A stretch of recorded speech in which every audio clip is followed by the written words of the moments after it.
भाजपा की झूठी घोषणाएं, किसानों को कैसे धोखा दिया। हमेशा कहते रहे कि खेती को लाभ का धंधा बनाएंगे, किसान का आयु दोगुना करेंगे। प्रदेश के किसानों की आय कम हुई।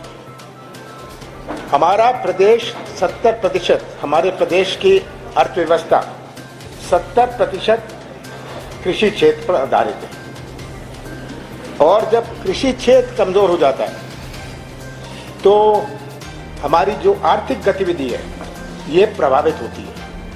आर्थिक गतिविधि माने इकोनॉमिक एक्टिविटी। जिसकी किराने की दुकान है गांव में, उसकी दुकान का व्यापार कम हो जाए तो वो आर्थिक गतिविधि को इफेक्ट करता है, जीडीपी को नहीं इफेक्ट करता। प्रदेश में किसानों की आय कम हुई है। नीति आयोग ने भी ये आंकड़े दिए हैं। प्रदेश के किसान कर्जदार हो गए। आय बढ़ती तो किसान कर्जदार क्या होता? कर्जा किसानों का बढ़ता जा रहा है। यह हमें याद रखनी। यह भी सब प्रकाशित जो पब्लिश्ड डेटा है उस पर मैं कह रहा हूं। कर्जा किसानों का बढ़ता जा रहा है। ये नहीं कि किसानों की संख्या बढ़ रही है, किसानों की संख्या तो बढ़ रही है, पर एक एक किसान का कर्जा बढ़ता जा रहा है। प्रदेश में किसान कमजोर हो रहा है, और ये जो किसान है, ये बढ़ती हुई जो कर्जदार हो रहा है, ये बहुत चिंता का विषय है। हमने कृषि क्षेत्र में एक नई क्रांति आई।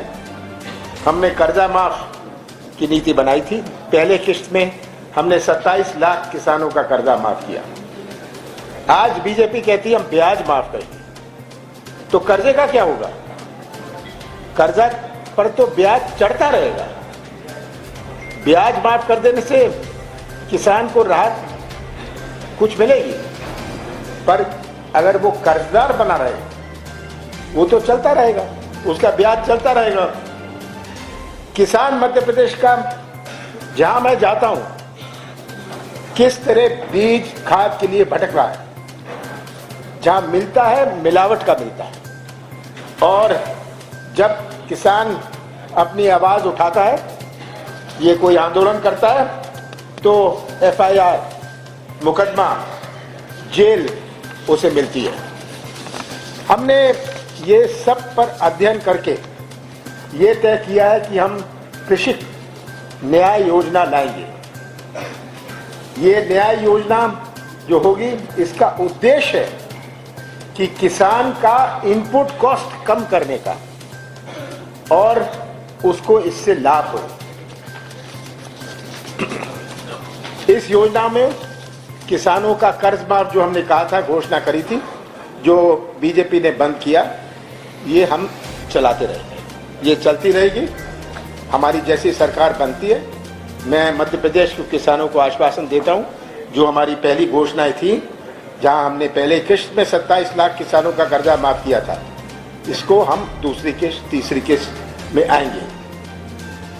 खेती की लागत को कम करने के लिए 5 हॉर्स पावर, 5 HP के सिंचाई पंप स्थायी और अस्थायी के लिए निःशुल्क बिजली दी जाएगी। इसका उद्देश्य है कि इनपुट कॉस्ट हम कम करें। इस योजना से प्रदेश के 37 लाख किसानों को लाभ पहुंचेगा। किसानों के जो पुराने बिजली के बिल हैं, जो बकाया हैं, ये राशि भी माफ करी जाएगी। बहुत सारे बिजली के बिल जो बकाया हैं, हम इनको माफ करेंगे। किसानों को 12 घंटे पर्याप्त व निर्बाध बिजली उपलब्ध कराएंगे। 12 घंटे हम करेंगे।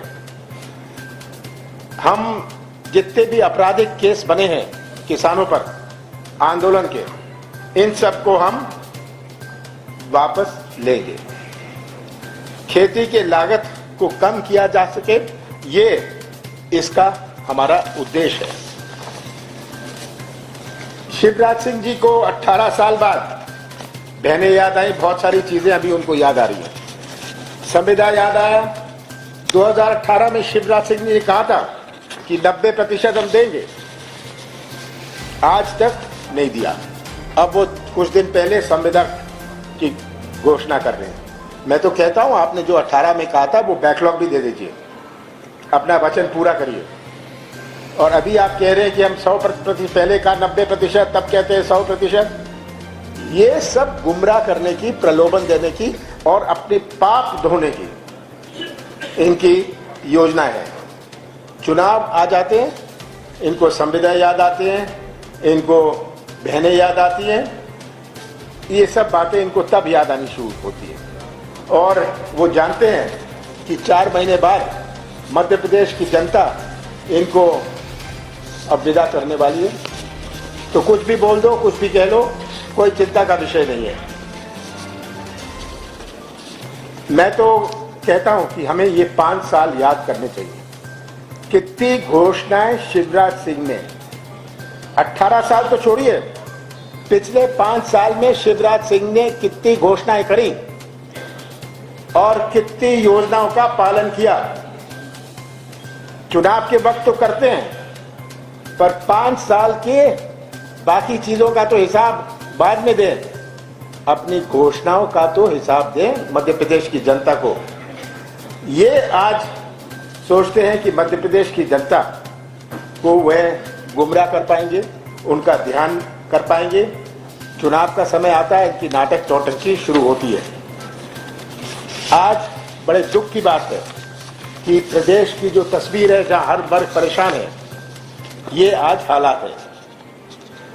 पहले घर आंगन की बिजली माफ, हमने कहा 100 रुपए माफ, 200 रुपए हाफ। अब खेत खलियान का बिजली बिल माफ, किसान का पुराना बिल माफ और आगे मुफ्त बिजली का रास्ता साफ।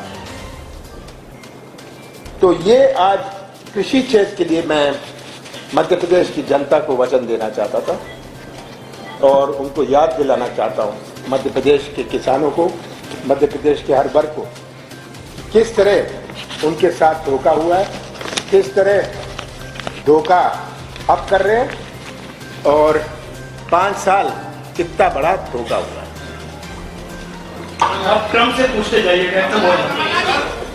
हसन साहब, एक मिनट, क्या ये वचन पत्र में शामिल होगा? क्या ये वचन पत्र में शामिल होगा? जब मैं बोल रहा हूं कि ये मेरा वचन है तो वचन पत्र में तो शामिल हो ही गए।